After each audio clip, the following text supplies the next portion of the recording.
Headlocks are a very common attack in the self-defense world, so we've broken this video down into 5 chapters to make it easy for you to be able to break it down and either train it by yourself mentally or grabbing a friend and training with them at home. It's time to go train your ass off. Okay, we're doing our warm-up for our headlock video today. Okay, so he's coming in here and he's doing single foot, single ladder. On the way back, he's doing his monkey crawl. Okay, remember you're at home, you're just warming up. If you don't have ladders at home, just pump those knees nice and high, just get moving while you're doing your monkey crawl. Okay, you should have enough space, even if it's in a hallway, just to be able to go forward and back. Okay, you can work with what you got, you're just trying to do the best. If you want lots of detail on the warm-up, make sure to check out the warm-up longer video. It's about like 15 minutes long. It's going to give you lots of detail. Chris has done it 3 times, so he's switching to single foot double ladder. On the way back, he's doing his reverse crab walk. At home, I don't want high knees right now. I just want a little bit of a faster pace, like a light little jog on the spot. Okay, that reverse crab walk. Okay, all we're trying to do is just get our butt off the ground and trying to move across the ground as quick as you can. Okay, if you don't have a lot of space, obviously be aware of your surroundings, right? 3rd time through, doing that reverse crab walk, his body's feeling nice and warm. You don't have to go as fast as Chris. He's still young, he's still got the energy. Okay, we're gonna switch to single foot triple ladder now.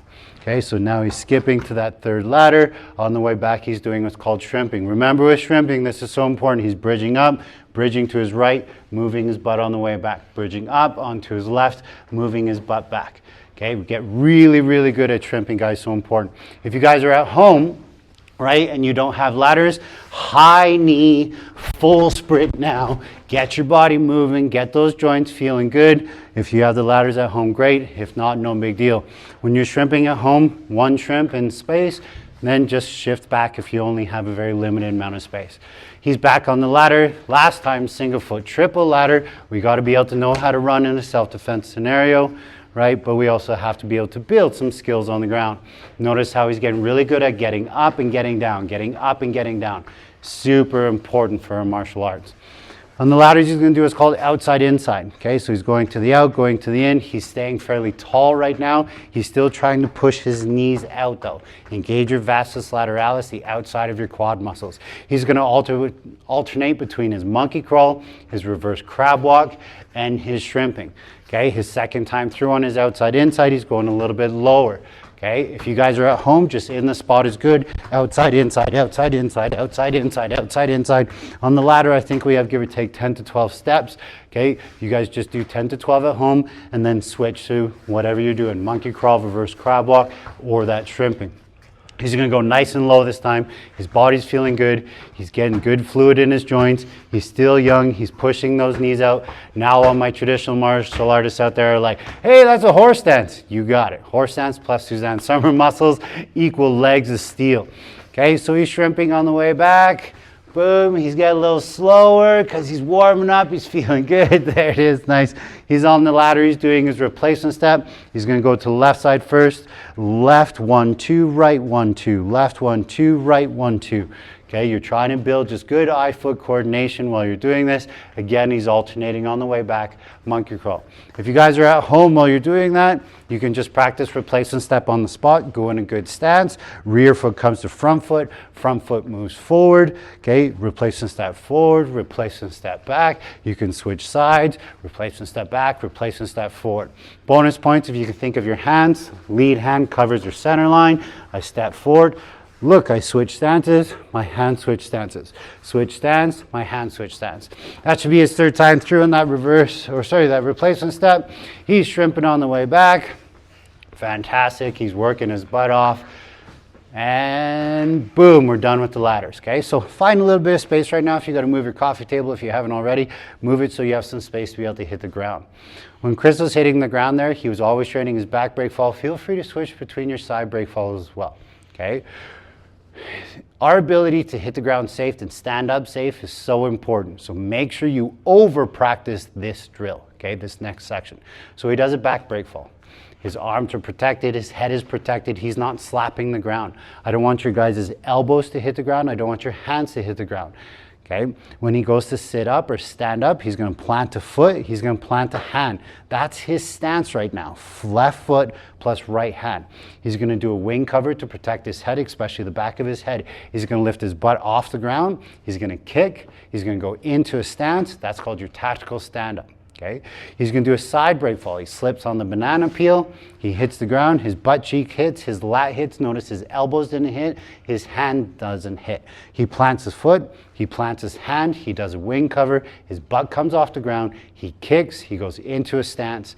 He's got to train the other side now. So he switches sides, side break fall, plants the right foot this time, left hand, right wing cover, butt off the ground, kick, stance, boom. So that's one complete turn. So again, he's going to start off. We're just going to go super chill. Do your best to follow along at home. We're going to try and do it for about a minute or so. Okay, so he goes back break fall. Good. Plant your foot, plant your hand, wing cover, butt off the ground, kick, stance. Side break fall. Same thing. Plant your foot, plant your hand, wing cover, butt off the ground, kick, stance. Switches side, side break fall. Plant your right foot, left hand, right wing cover, butt off the ground, kick, stance, back to break fall. He goes back break fall, tactical stand up, side break fall, tactical stand up, switching side, side break fall, tactical stand up. You do not have to do it as fast as Chris. I just want you guys warming up. Okay, so let's hit the ground one more time, especially because we're doing our headlock today. Shift this way, please, sir. Okay, so we need to have good strength. Okay, so the first thing I want you to build is called extension strength or core strength. So he's going to do what's called a bridge. So he's going to drop center. He curls his feet in, he goes on the balls of his feet, he's driving his hips up towards the sky. Okay, when I say drop, he's going to drop his feet down and his butt down. He's going to lift this up. This is going to help him activate his hamstring muscles as he curls in. I'm going to say drop right. So he drops right. Now he's bridging over to that right shoulder. Look how nice and high his butt is. So important. Okay, he drops left. So he drops, explodes over to left. He drops center. Now right into the middle. He drops right. He drops left. He's going a little slow right now. When you feel nice and warm, I want you exploding out of this. So drop center. That's what I'm looking for. Drop right. Drop left. Good. Don't worry about what he's doing with his hands. That's just a little extra training. You feel free to do it at home if you want though. So your extensors, your hip extensors are built. Your core strength is built. Let's do some abs. So he's on the ground. He's going to pick his toes up to the sky. You'll see this in your headlock tutorial, okay? He's going to try and activate his abs to pull that up, and he's going to use momentum to rock down. He's going to try and keep that nice and tight into that position, even when he falls back. So he falls back, good, freezes at neutral, then he curls his feet to his head and rocks down, nice and tight. Again, we're going to go for 5 today, that's it. He's here, he rocks up, and rocks back. That's 3, neutral, rocks up, rocks back. That's 4, back to neutral, rocks up, rocks back, boom, back to neutral. Let's do some side to side. Okay, so he's gonna bend his knees on this one. He's just gonna rock this to this side. Put your hands on the floor and you just go side to side. Left to right, activating your core. If you have a bad back, you know what feels good and what doesn't. Don't do things that don't feel good. If he's nice and strong, he's gonna use his feet. That's gonna help build more momentum. He's gonna really try and get it side to side, even all the way to the ground if he can. Yeah, now he's activating that core. Feels good, feels nice. Every time we stand up, he's going to do a tactical stand up. We want that to be built into our body. Great job, Chris. Okay, there's your warm up for your headlock. You should feel good now. Let's go train. Okay, we're dealing with that headlock escape. Okay, number one thing, good situational awareness. If it's heads on a swivel, he's not going to be able to get attacked from behind. He senses somebody coming up from behind, he's able to get away. Okay, but that's not why you're watching the video. So I'm coming up, your typical headlock, okay, is when somebody grabs around your head and ideally steps in front of you. This is a headlock, okay? Some people think that this is a headlock. That's called a rear naked choke. So similar escapes, but today we're talking about the headlock. So if I get in front here, I can drive down to the ground, try and break his neck. I can hold him in this position. I can punch. There's a lot of different things that take place. But notice the first thing that I have to do is I have to bring that arm around. Okay, so once Chris feels that on his neck, your natural response would be like, I'm a turtle, and he kind of shrugs and tucks that chin down. From here, even if I try and connect with no hand, he can just step behind and he might get away.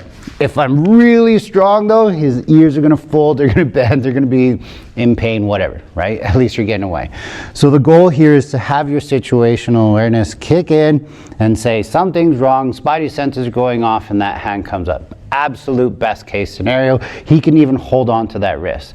So he holds on to that wrist, I'm holding on here, he's doing the same thing. Make sure that your exit point is close, your head close to the armpit, so that he gets away, boom, he's out, and he's there. If Chris does that to me again, I'm just bending down for him for height-wise. I can come to here, I can step around and get out. If you know your joint lock techniques, you can transition to different joint lock techniques. You can pull this in, rip that up. You can just two-hand throw it to the sky. You can be as mean as you want. Okay, but when it comes down to it, it's building that first response, that first reaction. Best case scenario is he's grabbing and he's getting away. Okay. When you're training with your partners at home, step up the resistance once they're successful. So he's successful, I go a little bit harder, right? He's even more successful, perfect, and just make life a little bit harder for him. Okay, that's the base of setting up a good headlock escape. Headlock versus punches standing. This is the one that everybody's scared of quite a bit. Okay, so I'm in that headlock position, right? Bad situation awareness got me here, but now like he's a bit more of a beefy man, a strong man, where he can just trust his huge biceps to squeeze at it. Okay, now he's starting to throw punches. So these punches are coming. What's the first thing I gotta do? Tuck the chin in, so I'm taking off the forehead at least. Okay, it's gonna be hard to stop those. I'm trying to set my block up. Now this block isn't gonna continue to stop the punches because he's just gonna continue to rechamber, but I'm just trying to block. Okay, from here, watch when he goes back. My rear hand comes in and now I'm holding on to the hand. Okay, I got the perfect situation where I got a hook. So let's just watch how I did that again. He punches, I block, maybe I catch the arm, but here's the trick. Come to the inside and collect that arm. Okay, he's still squeezing on hard tight here. He's just not so tight right now because I'm teaching you guys. Again, so he's punching, block, hook, grab. Okay, everybody says that this is really hard to do and it only works because I'm taller. That's not the truth. What you have to do is look at my body position here versus here. This allows my arm to reach way over here, right? No matter how long his arm is, that's actually gonna help me, or if this is in, I can control. So it's about your position, okay? So now what do? I'm here, this is tough. Maybe he's loosened up on this and I can sneak away and do my other techniques. But that's not always the case, right? He's here, he's kind of pushing and pulling a little bit. So now what I'm gonna do is I'm gonna turn and face him. While I do that, I'm gonna hook this leg, and I'm gonna drive him into that hole. Remember, if my foot is here, he's gonna fall on me, and I don't wanna be Santa today. I'm gonna hook this, he's gonna fall down. So as I drive. If you have good training in your takedowns, you know that he has to put weight into this leg and then weight into that leg, and look how easy the takedown is now. So ideally you're getting weight to there as you're hooking, driving, using your neck. This is why you guys need training. So I hook onto this, turn and face, drive, he pushes into me, I push back, hook, boom, and now I'm back down to the ground. I can peel away, fire those punches, head on the swivel, and I'm running off to safety.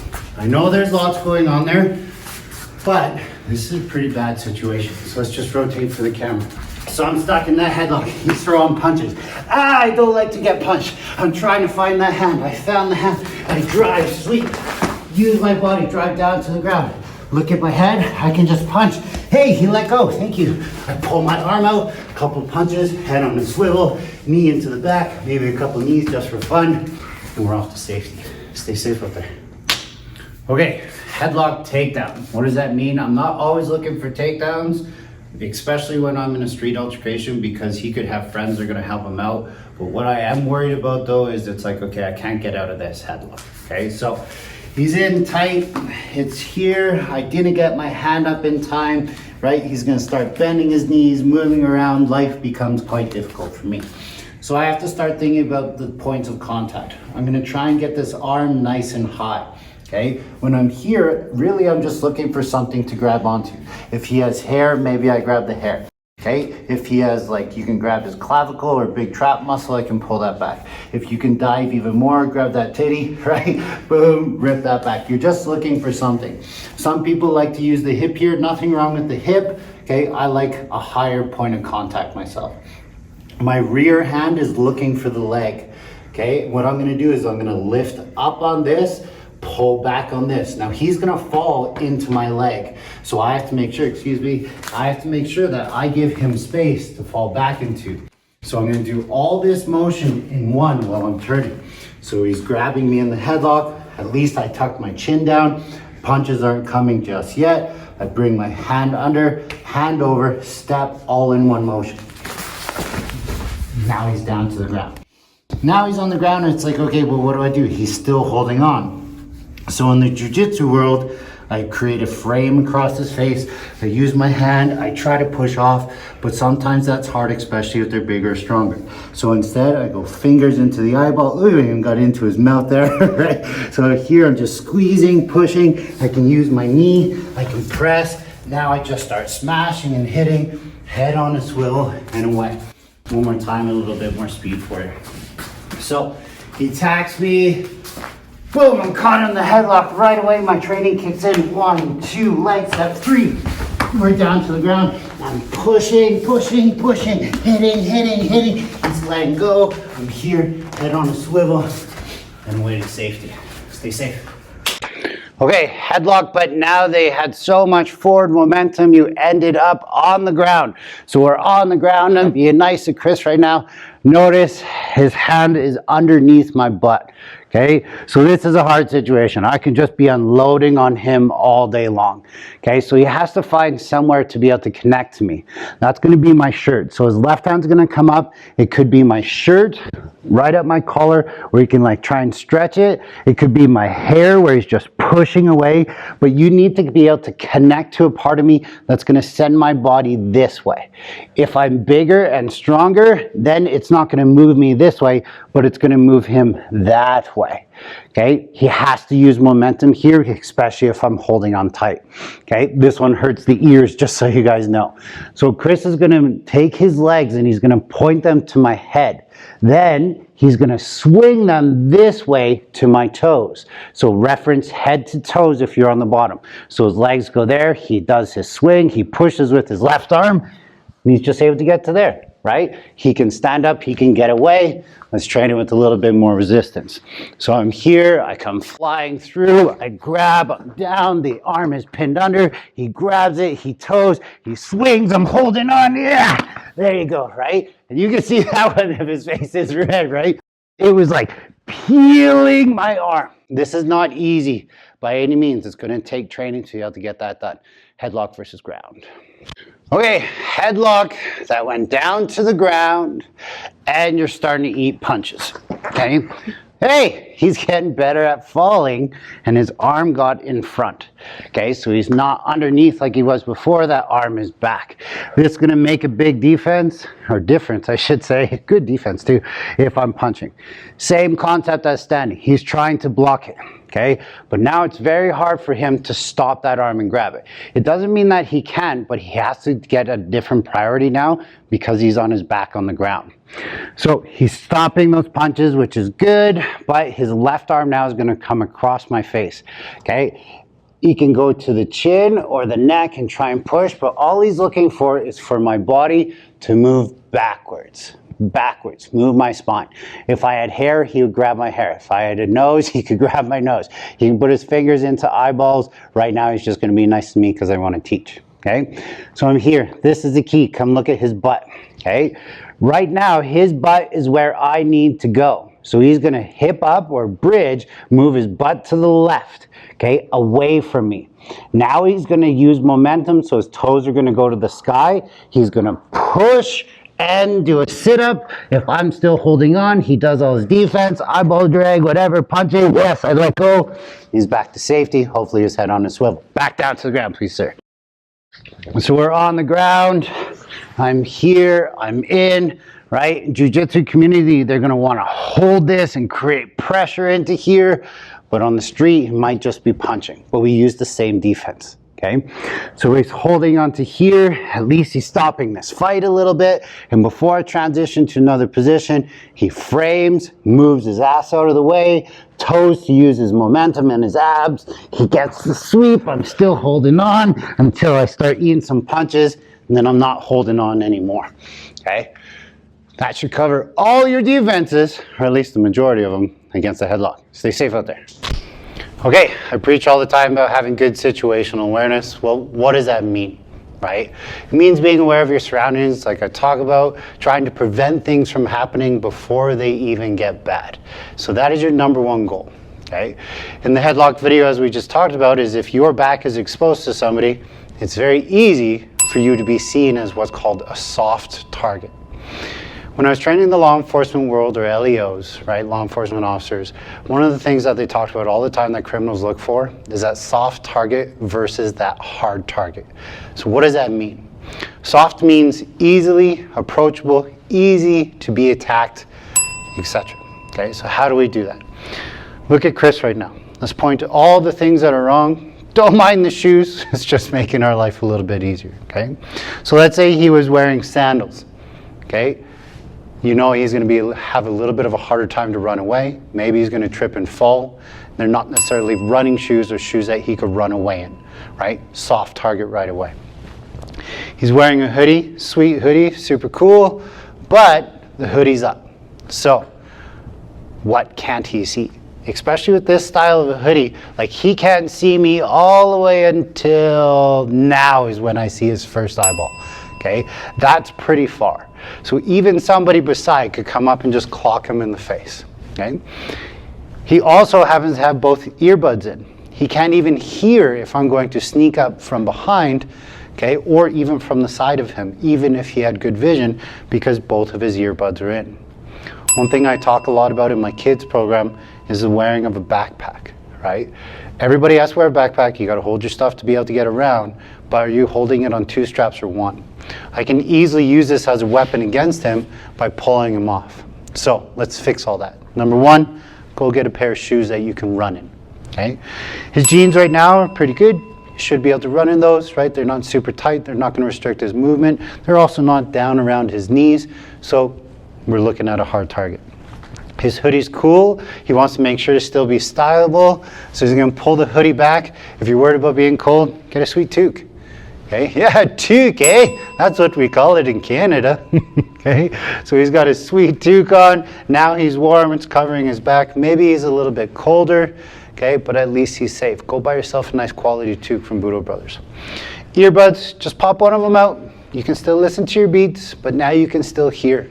Okay, it makes a massive difference. The amount of videos I've seen online that there's somebody on their cell phone and there's somebody driving on their cell phone and they smash each other just because they're distracted. That's why distracted driving laws exist these days, because that could offer distraction. With his backpack, he just swings it off. So he's holding on to one. Now if I try and pull him down by his backpack, at least he can get away, right? It seems super simplistic, but these are the things that are going to keep you safe. So yes, situational awareness is trying to prevent people from attacking you.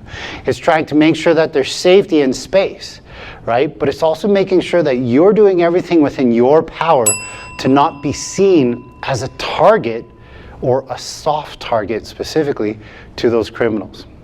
So let's talk about your posture. Let's talk about your walk a little bit, right? If I'm walking in hunch position on my phone, soft target. If I'm walking with my phone in my, say, pocket, my head's here, I'm looking around, it's on a swivel, I have good confidence, I have good posture. All of these things can make that criminal go soft target, hard target, soft target. Who would you rather be? The soft targets that he's thinking about attacking, or the hard target? It sucks that we have to deal with this these days. It sucks that we have to change how we dress. But when it comes down to it, what matters most is that you're alive and you don't have to use your self-defense skills. I don't ever want you to use your physical skills. That's my goal. What I want you to do is be able to prevent them from happening to you.